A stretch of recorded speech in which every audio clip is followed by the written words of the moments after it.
신앙생활하고 또 경건생활하고 혼자 찬양하고 새벽에 나와 저녁에 나와서 어디에서든지 기도하게 되었을 때에 다른 사람을 알지 못하는 나만이 아는 그 기쁨 때문에 그 재미로 우리가 신앙생활을 하지 않습니까? 오늘 우리가 사도행전 3장 1절에 10절에 있는 말씀을 읽었습니다. 우리가 어릴 때부터 익히 들어서 알던 말씀입니다. 나면서부터 안전뱅이가 또 거지가 나사렛 예수 이름으로 일어나서 걷기도 하고 뛰기도 하고 하나님을 찬미했다는 이 이야기입니다. 그런데 오늘 이 사도행전 3장에 일어났던 이 사건이 왜 중요하냐면 오순절날 성령 강림 이후에 교회가 세워지지 않습니까? 오순절날 성령 강림했습니다. 그래서 놀라운 일이 일어났습니다. 또 많은 사람들이 예수를 믿게 되어지는 이런 일들이 일어납니다. 오순절날 성령 강림 이후에 기록되어진 말씀 가운데 첫 번째 기적입니다. 첫 번째 놀라운 이적을 말하고 있는 사건입니다. 그럼 이 사건이 우리에게 주는 교훈이 뭐냐면 또 예루살렘 교회를 향하여서 주님께서 하시고자 하시는 말씀이 뭐냐면 오순절날 성령 강림으로 인하여서 교회가 세워지고 교회가 창립되고 난 다음에 첫 번째 일어난 이 사건을 통하여서 교회와 그리스도의 본질이 무엇인가, 교회와 그리스도의 정체성이 무엇인가, 교회가 나아가야 될 방향이 무엇인가를 말씀하고 있는 말씀입니다. 그렇기 때문에 사도행전은 성령 행적이고 교회 행전인데 오늘 이 3장에 있는 말씀은 초대교회뿐 아니라 주님이 오실 때까지 이 땅에서 모든 교회들이 나아가야 될 분명한 방향을 제시하고 있는 사건입니다. 그렇기 때문에 이 말씀은 너무나도 소중하고 귀중한 것이죠. 사랑하는 성도 여러분, 오늘 성령 하나님께서 나면서부터 안전병이 된 거지가 나사렛 예수님을 일어나 걷게 되어진 이 사건을 통하여서 저와 여러분들에게 말씀하시는 것이 무엇이냐, 그리스도인들의 정체성, 그리스도인들의 본질이 무엇인가를 먼저 말씀을 드리고 그 다음 두 번째로 교회의 본질과 교회의 정체성이 무엇인가를 말씀을 드리려고 하는 겁니다. 오늘 이 시간 먼저 주님께서 말씀하시는 것은 나는 무엇인가, 나는 누구인가, 그리스도인들의 본질이 무엇인가, 그리스도의 정체성이 무엇인가에 대해서 말씀하는데 첫 번째는 한번 따라합시다. 나는 거지다. 동의를 안 하시겠죠? 나는 거지입니다. 오늘 답은 나는 거지라는 겁니다. 오순절날 성령의 강림 역사를 통하여서 이적과 기적이 막막 일어납니다. 앞으로. 또 수많은 사람들이 주 앞으로 돌아오는 일이 일어납니다. 이런 역사가 보여질 것인데, 이런 역사가 펼쳐질 것인데 오늘 이 사건을 통하여서 초대교회 교인들에게 말씀하시는 건 뭐냐면 너희가 어떤 일을 경험하더라도 어떤 역사를 체험하고 하더라도 너희들은 거지라는 겁니다. 너희들은 거지라는 겁니다.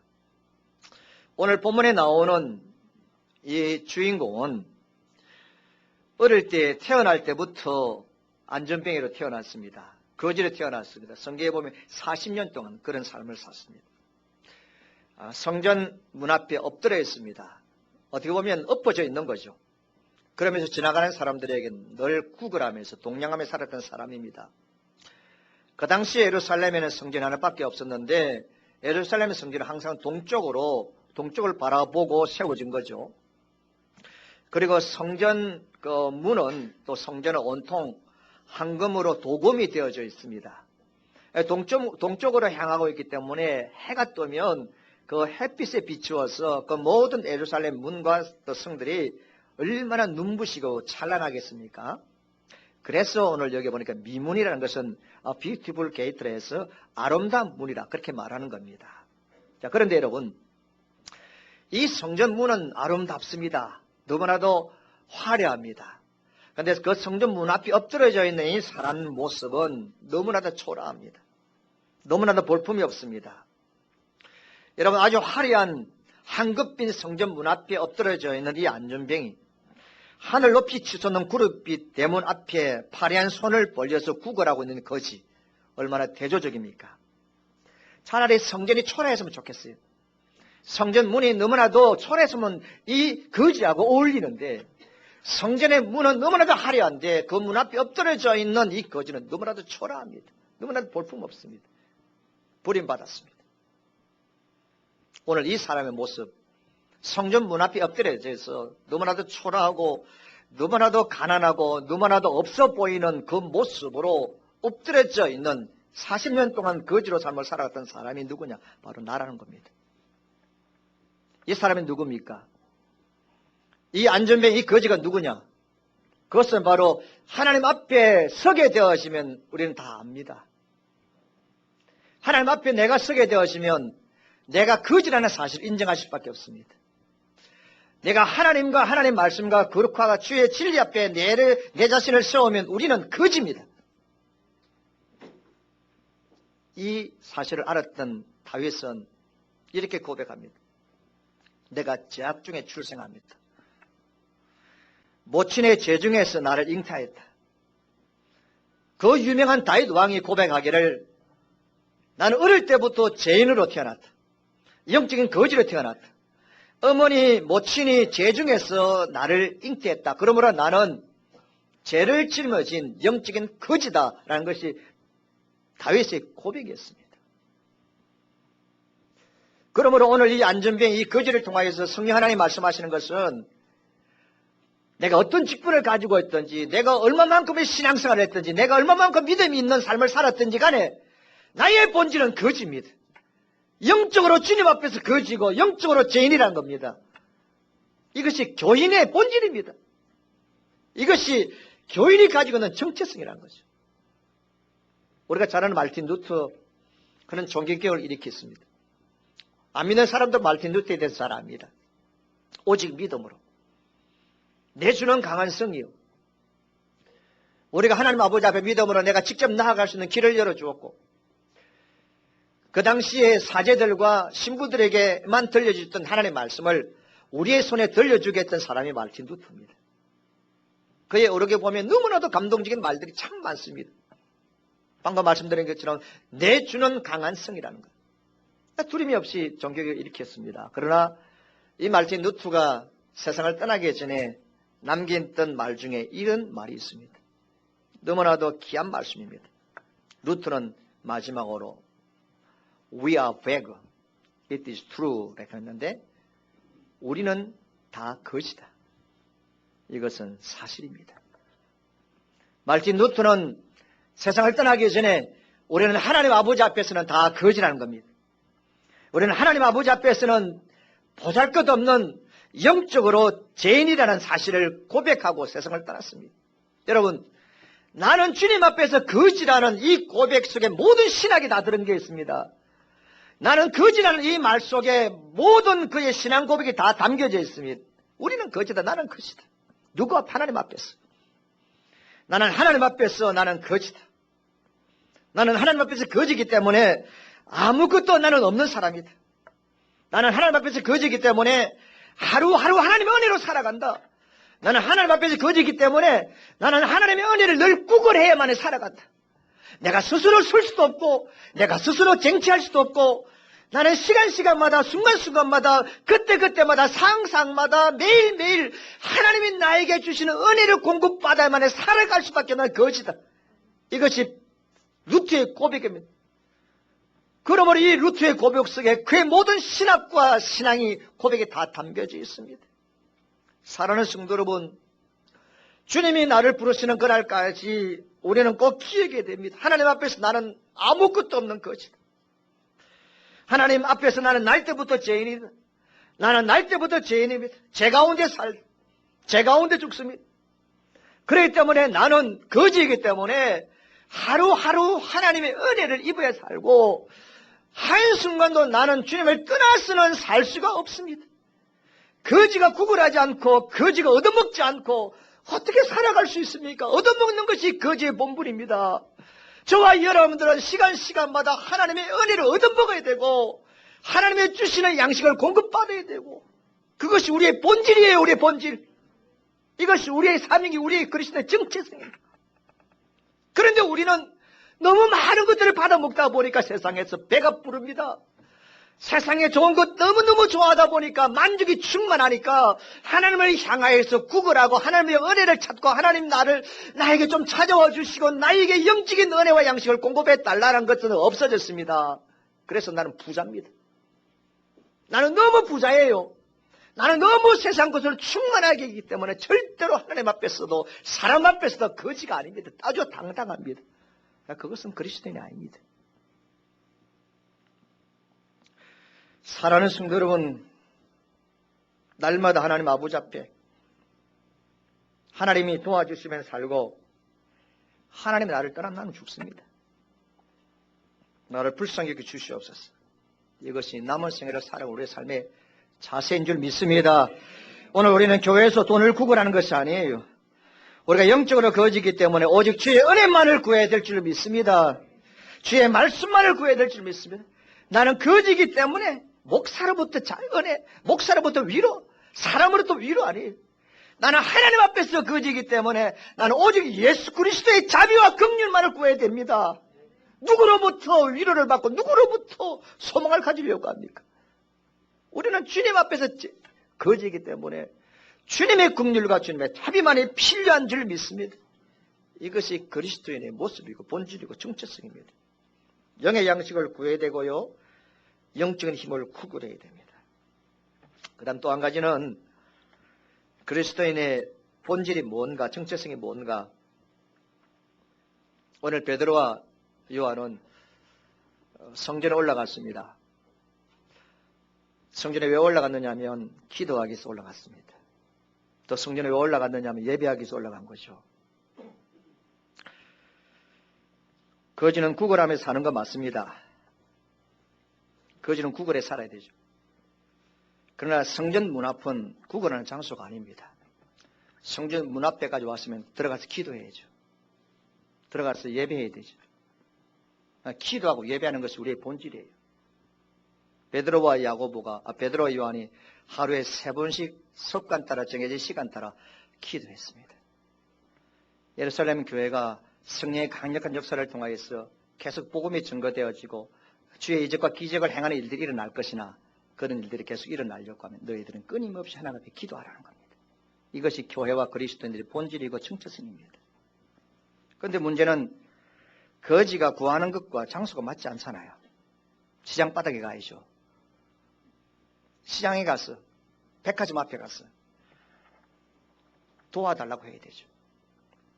그런데 사람들은 기도하기 오는 기도의 목적으로 예배하는 목적으로 오는 그 성전 문 앞에서 왜 구걸하느냐? 성전은 만민이 기도하는 집이잖아요. 돈을 구할 목적이라면 다른 데로 가야죠. 돈이 좋으면 다른 데 가야죠. 돈이 정말로 사랑스러우면 돈 없으면 못 살면 다른 데 가야죠.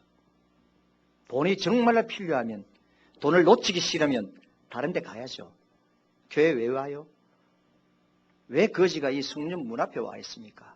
다른 데 가야지, 다른 데. 그런데 거지는 돈을 구하기 위해서 성전에 온 거예요. 그래서 주님은 베드로 요한을 통하여서 성전은 기도하기 위해서 오는 곳이다. 기도하기 위해서 오는 곳이다. 그런데 그렇지, 교회는 기도하는 곳이니까 현대 교인들은 그렇게 기도하기 위해서 예배에 위해서 교회에 옵니다. 또 우리는 또 와서 앉아 있잖아요. 예배 드리잖아요. 한 걸음 더 나아가면 기도하고 예배하는 목적이 따로 있어요.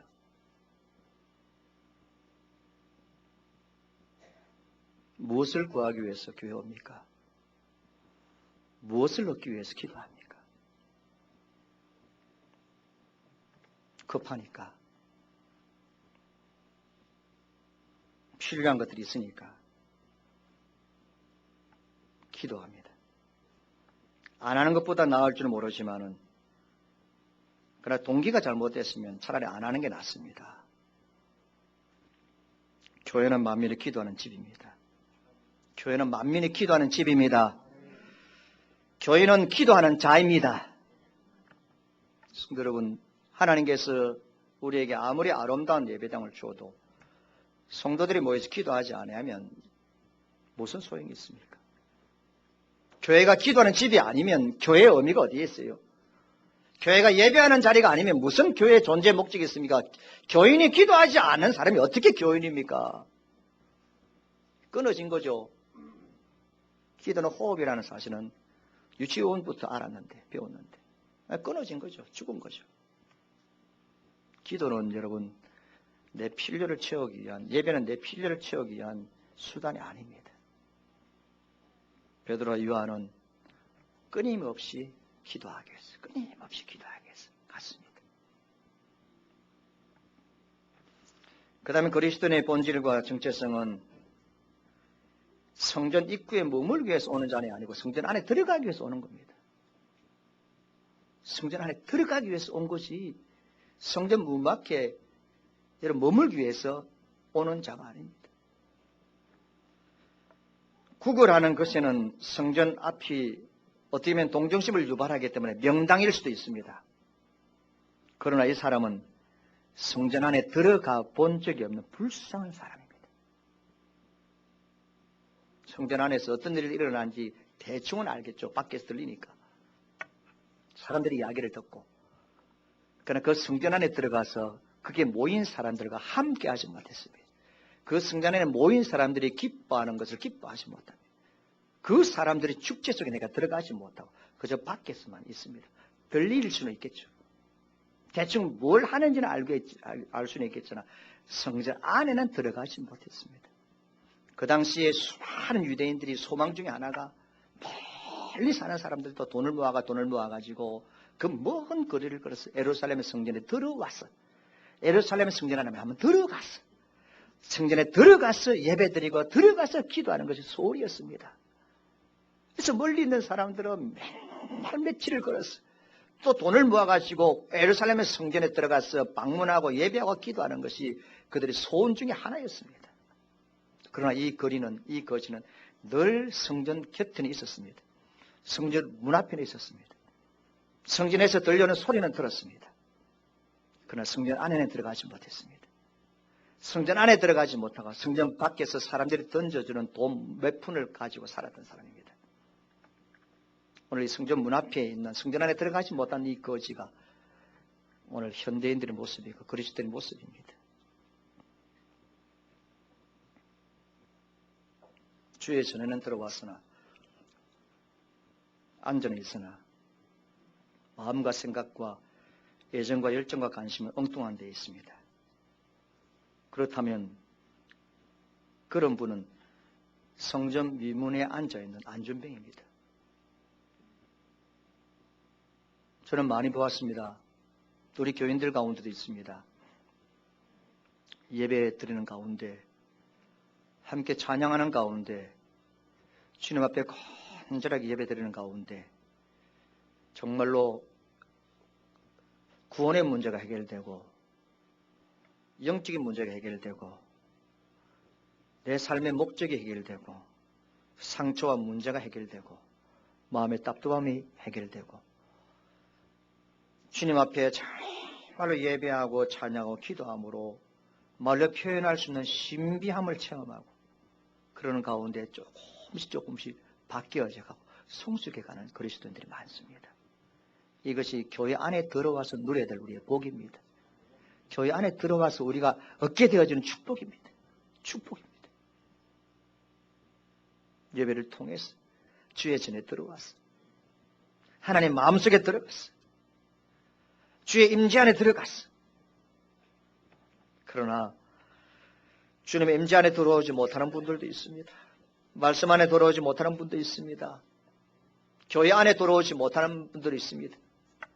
교회 문은 열고 들어왔지만은 교회 안에 교회의 비전과 교회의 꿈과 교회를 향한 하나님의 사랑 속에 하나님의 관심 속에 들어오지 못한 사람 많습니다.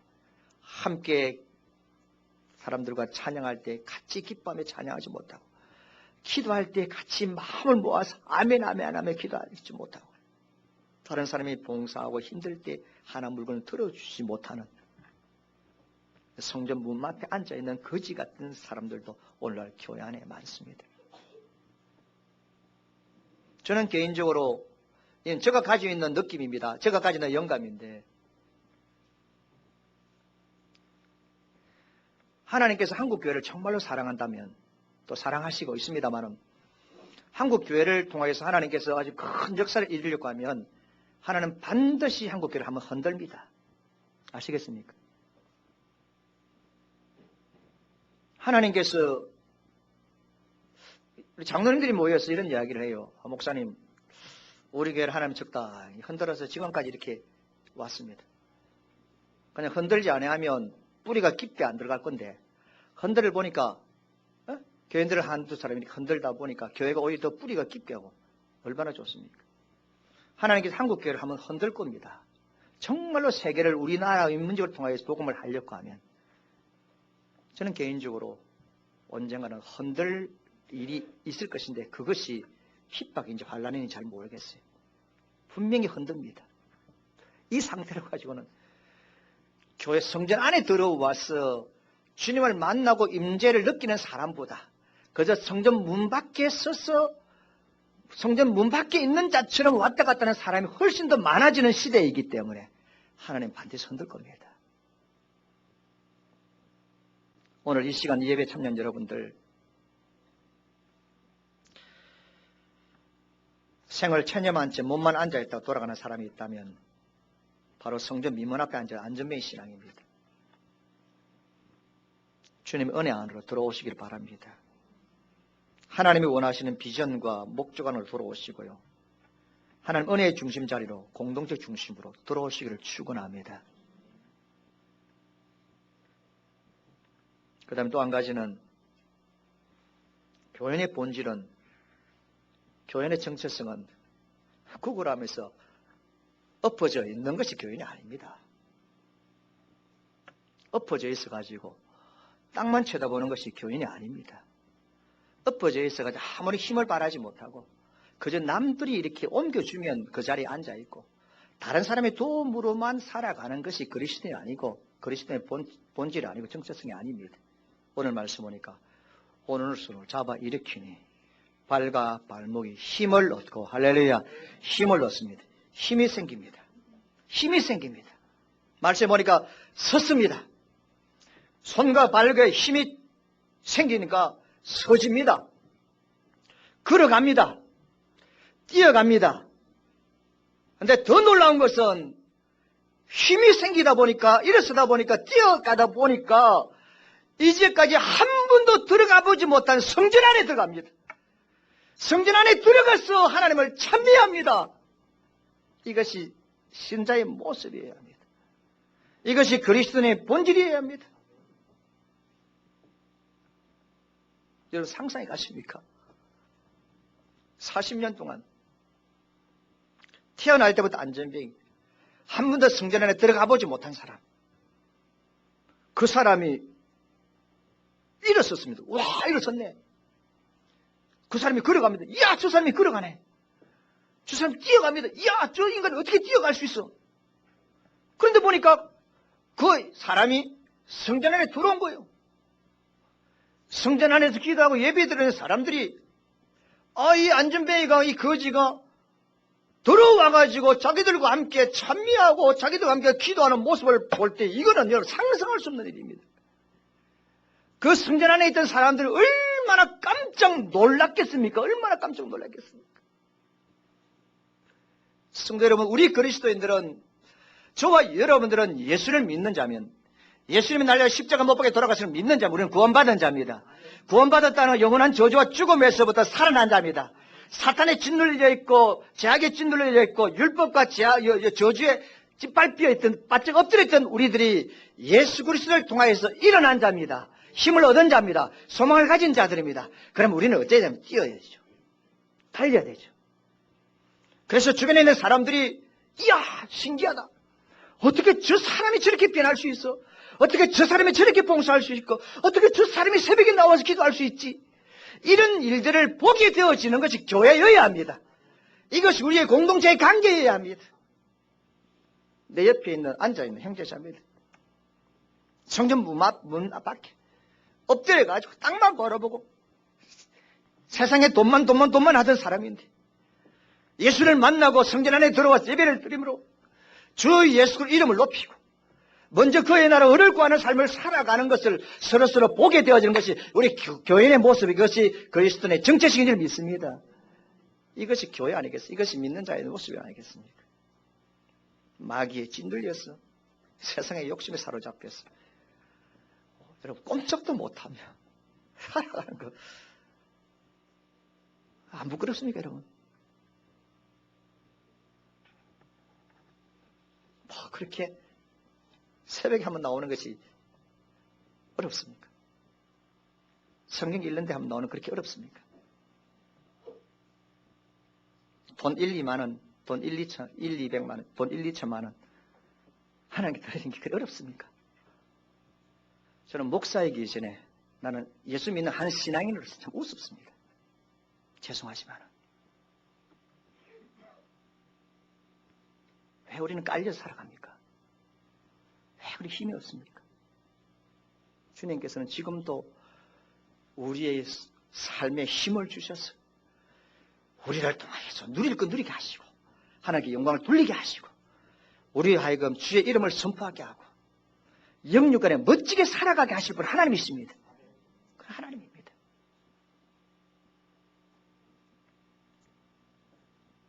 힘이 생기고 찬양할 힘이 생기고 기도할 힘이 생기고 이것이 신자의 모습이어야 합니다. 영적으로 안전병이들이 있습니까? 영적으로 짓눌려 있는 여러분들이 있습니까? 오늘 혹시나 이 예배에 참여한 여러분들 가운데 영적으로 안전병으로 살아가고 있는 자들이 있으면 나사렛 예수님을 일어나시기를 축원합니다. 나사렛 예수님을 일어나기를 축원합니다. 기도의 손이, 봉사의 손이, 주님을 섬기고 복음을 전하는 발이 힘이 생기기를 축원합니다. 너무 힘들고 어려워서 아주 냉랭한 심령으로 이것에 오신 분들이 있습니까? 여러분들 열정이 일어나시길 바랍니다. 답답한 마음 가지고 잘 알지 못하는 가운데 참 무거운 마음을 가지고 온 자들이 없습니다. 나사렛 예수 이름으로 주님의 주신 기쁨을 소유하시기를 축원합니다. 삶의 목적도 없고 믿음을 잃어버리고 살아가는 분이 있으니까 예수 이름으로 일어나시기 바랍니다. 이것이 신자입니다. 이것이 믿는 자의 본질입니다. 하나님이 주신 은혜 가운데 주님께서 우리 교회에 주신 비전 가운데 일어나시기 바랍니다. 가정이 어렵습니까? 사업이 어렵습니까? 건강이 어렵습니까? 나사렛 예수 이름으로 일어나시기를 축원합니다. 아니 나사렛 예수님 일어날지어다. 나사렛 예수님 일어날지어다. 할렐루야. 일어나고 뛰어가고 주의 전에 들어가서 다른 사람들과 함께 기뻐하고 다른 사람과 같이 예배하고 기도하는 것이 신자의 모습입니다. 자, 그러면 교회의 정체성이 뭘까? 교회의 본질이 뭘까? 그건 첫째는 뭐 정해진 일입니다. 기도하는 곳입니다. 베드로 요한이 초대교회 지도자 역할을 했던 베드로 요한이 하루에 3번씩 성전에 들어가서 기도했습니다. 9시, 12시, 3시입니다. 하루에 3번씩입니다. 하루에 3번씩 기도하는 이것은 초대교회의 신앙의 생활입니다. 오늘 많은 교회들이 초대교회로 돌아가자 하는데 이것도 안 하면서 뭐 돌아가자 하는지 모르겠어요. 그러니까 목사는 그러면 뭐 직장 생활도 뭐 다 뜯어치워야 되죠. 그런데 이 가능한 것 같아. 여러분 그 이슬람 보세요. 하나님 나라를 방해하는 저들, 하나님 나라를 방해하는 저 악한 것들은 하루에 5번씩 기도해. 배를 타고 와도 거기서 시간 되면 기도하고 직장에서도 어디에든지 장사하더라도 시장에서도 하루에 5번씩 기도해. 그러니까 저들이 세력이 점점 막강해지는 거지. 하루에 3번씩 기도하던 모습이 초대교회 모습입니다. 이것이 교회의 본질인 것에 대해서 말씀하고 있는데 다른 거는 붙어볼지 모르지만 오늘 한국교회, 세계교회들이 이걸 잃어버렸습니다. 놓쳤습니다.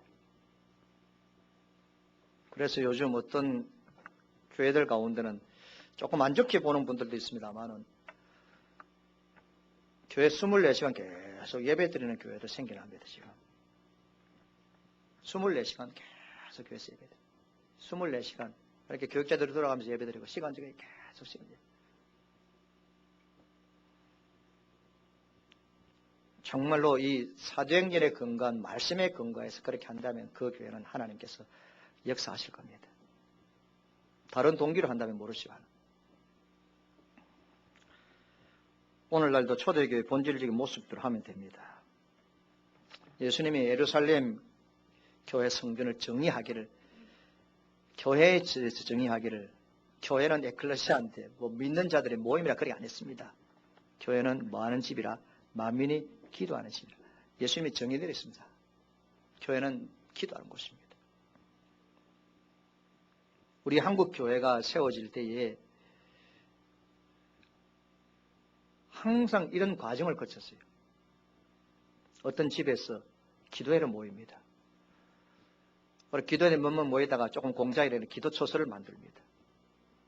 때가 되면 교회를 세우고 교회가 계속 세워져 갔습니다. 한국 교회는 기도소로부터 시작했습니다. 교회는 기도로부터 시작하고 기독교는 기도로부터 시작했습니다. 이게 초대교회 모습인데 한국 교회가 가지는 장점, 자랑할 만한 장점들이 있겠는데 신학된 지식요. 신학된 지식은 독일 교회가 최고입니다. 사회 정의 실현? 그것은 미국 교회가 최고입니다. 역사와 전통이 있어야 된다. 이거 로마 교회가 최고입니다. 예배의 어떤 절차와 내용, 장엄해야 된다. 러시아 교회 한번 가보세요. 우리가 따라갈 수 없고 아주 엄숙하고 장엄합니다. 못 따라갑니다. 근데 한국 교회는 세계 교회가 따라올 수 있는 것 하나입니다. 자랑할 수 있는 겁니다. 그건 바로 기도입니다. 어디에서나 언제든지 새벽에 나와서 기도하는 이것 때문에 그렇습니다. 이것이 교회의 본질입니다. 혹시나 여러분들이 저희들과 함께 교회를 섬기다가 다른 지역으로 이사를 간다든지 했을 때에 그 교회에 이제 등록해가지고 시행사를 하는데 좀 교회 수행을 하는데 보니까 좀 마음에 안 드는 것이 있을 수 있잖아요. 오해하지 마시고 이 교회는 옛날에 우리 목사님보다 말씀이 약하다. 그렇게 할 분이 있을지 모르지만 그렇게 한다든지 어떻고 저떻고 주일학교부터 저떻고 막 불평을 하시는 분들이 있어요.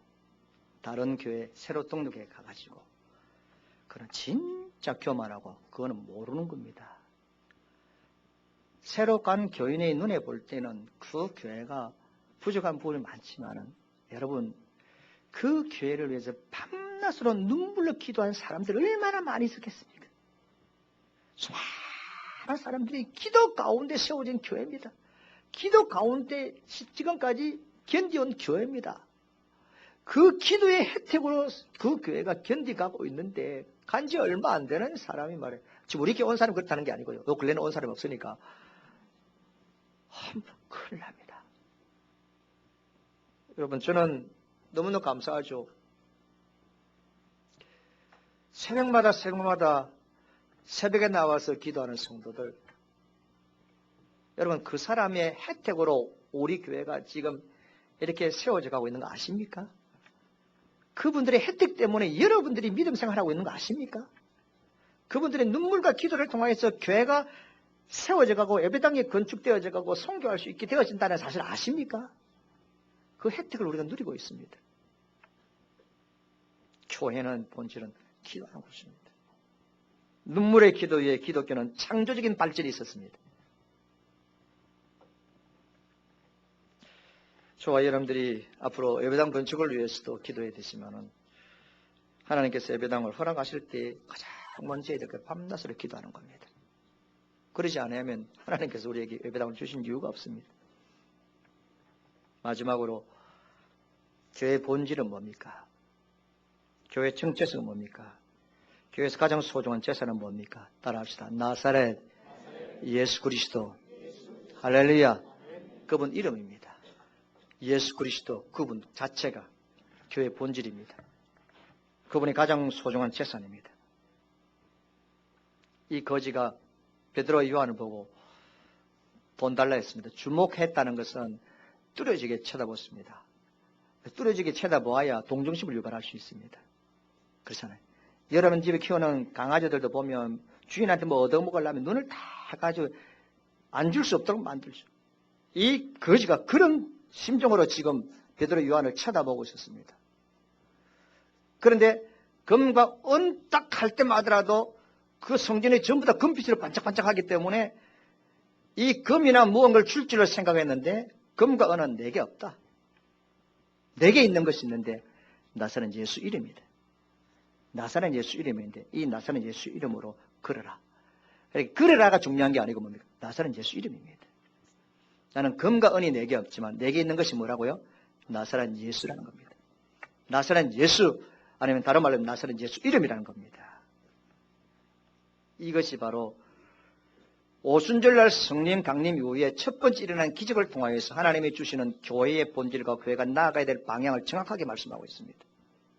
그럼 교회의 사명은 무엇입니까? 교회가 어떤 곳이어야 됩니까? 구제하고 섬겨야 됩니다. 그러나 이것은 우선순위, 최우선순위가 아닙니다. 구제도 필요하고 사업도 필요하고 사회적인 책임도 필요하죠. 그러나 이것이 최우선적인 것이 아닙니다. 한국 교회가 약간 혼란했는데 요즘 조금 이제 돌아오는 경향이 있는데 하도 사회가 교회를 위해서 비판하는 소리가 너무 많으니까 이 교회들이 정신을 못 차려요. 목사들 정신을 못 차려요. 아, 그래 사회적인 책임을 다해야 되겠지 싶어가지고 교인들이 헌금한 것을 갖다가 뭐 구제하고 뭐 복지관, 비전관 막 그것이 있습니다. 여러분 비전관을 지어가지고 뭘 하겠다 하는 이유가 뭐냐면 성경에서 이야기하고 있는 것이 아니라 사회에서 하도 비판하니까 놀래가지고 지금 막 그렇게 하고 있습니다. 그러나 아셔야 될 것은 세상의 교회를 핍박하고 비난할 때는 교회와 그리스도인들과 하나님의 백성들과 종들이 잘못해서 비판할 수도 있지만은 세상은 생리적으로 교회를 비판하게 되어 있습니다. 세상은 여러분 예수쟁이를 싫어할 수밖에 없습니다. 세상은 여러분 교회를 비판할 수밖에 없습니다. 그런 생리가 있습니다. 그렇기 때문에 너무 세상의 교회를 향하여 비판할 때 그게 놀래 자빠져가지고 정신을 못 차리는 일을 하면 안 됩니다. 비판 소리는 들어야 되죠. 그래서 이웃을 사랑해라 하시니까 이웃 사랑해야 됩니다. 이웃을 사랑하는 것이 먹는 것 주고 입혀주는 것 중요한 것이 아니고 이웃을 사랑하는 것은 죽어가는 영혼을 살리는 것 가장 큰 사랑 아니겠습니까? 사랑이라는 게 뭡니까? 가장 귀중한 것, 소중한 주는 게 사랑 아닙니까? 여러분 돈이 필요합니까? 돈이 더 소중합니까? 먹는 게 더 필요합니까? 예수 그리스도 가장 소중한 거 아니에요? 근데 이웃 사랑이라는 게 그저만 봉사하고 뭐하고 복지관 말씀을 드렸지만은 교회들이 또 복지관 하는데 비전관 하는데 지금은 완전히 서로 경쟁을 해요.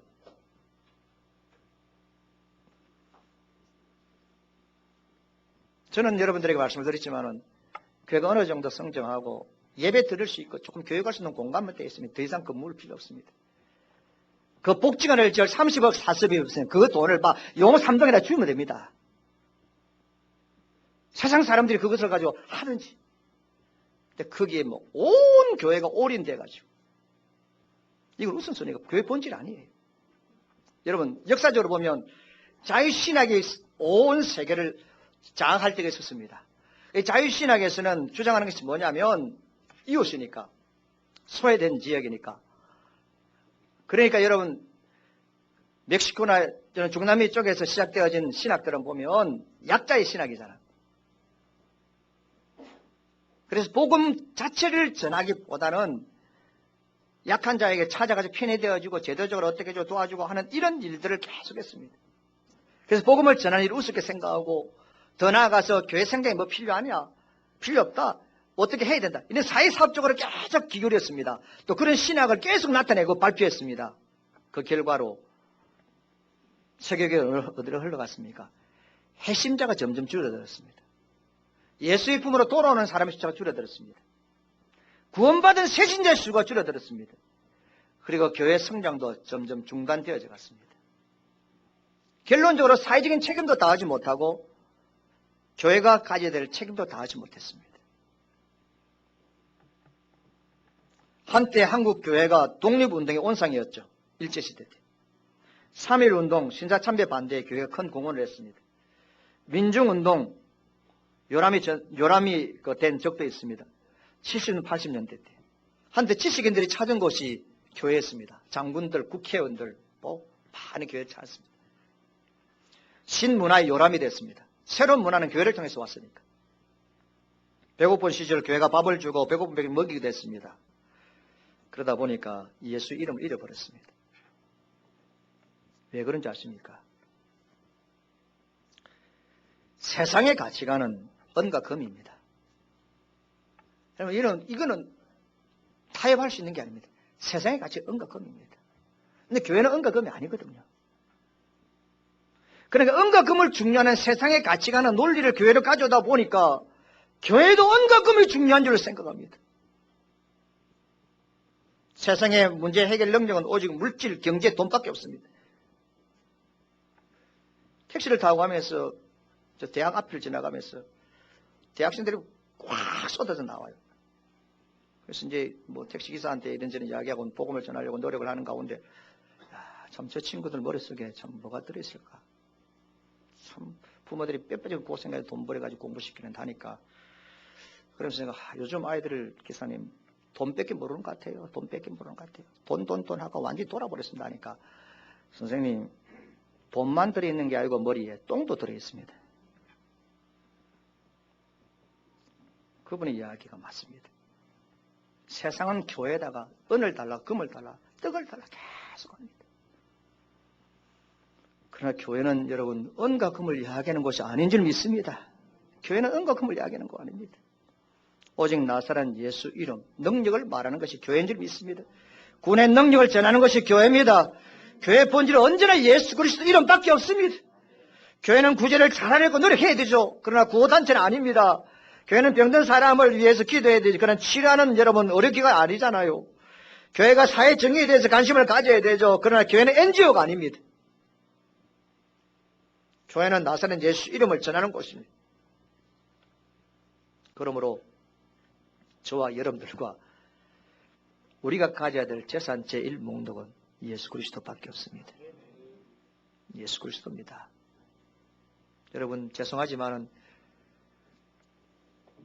잘 이해가 되죠. 받아들이지 못할 엄청난 선언이지만은 한번 그래 나에게 가장 소중한 것은 예수입니다. 나에게 정말로 소중한 건 예수밖에 없다.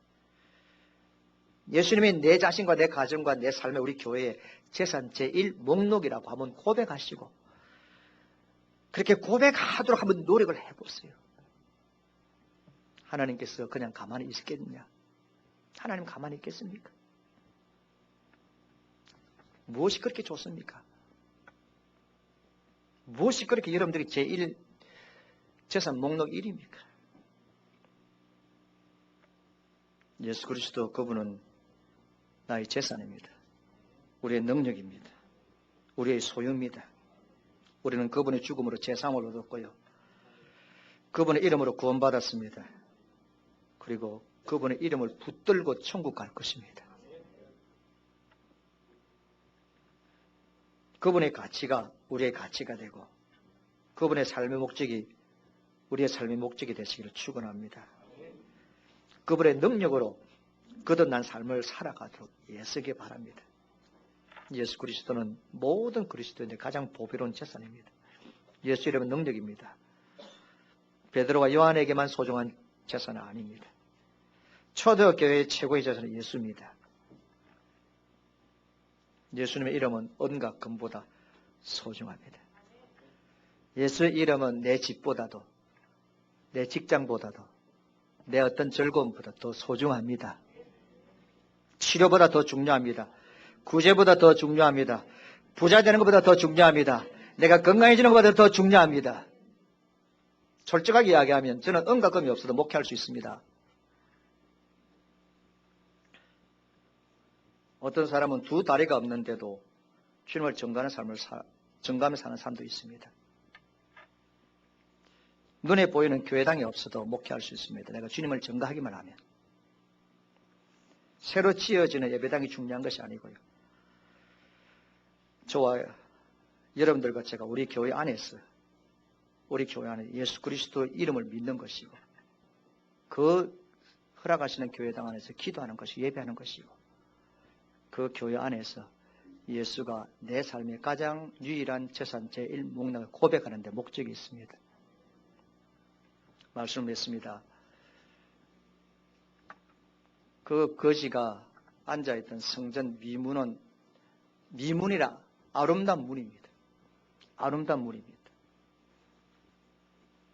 저와 여러분들이 주의 전에 나와서 예배하고 기도하고 주님의 임재를 느끼고 주님의 은혜를 누리고 기쁨을 가지고 나아가면 우리 교회 문은 미문이 됩니다. 아시겠어요? 아무리 교회를 화려하게 잘 짓고 아무리 금칠한 문을 교회 앞에 설치해놨다 할지라도 교회 안에 주님의 임재 안에 교회 비전 안에 성도들과 관계 속에 깊숙하게 들어와서 주님을 만나지 않고 돌아가면 그 문은 미문이 아닙니다. 그래서 우리 동북에서 갈 성도들은 예배드리고 갈 때마다 내가 나아가는 교회의 입구가 우리의 문이 미문이 되시기를 축원합니다. 기도하겠습니다.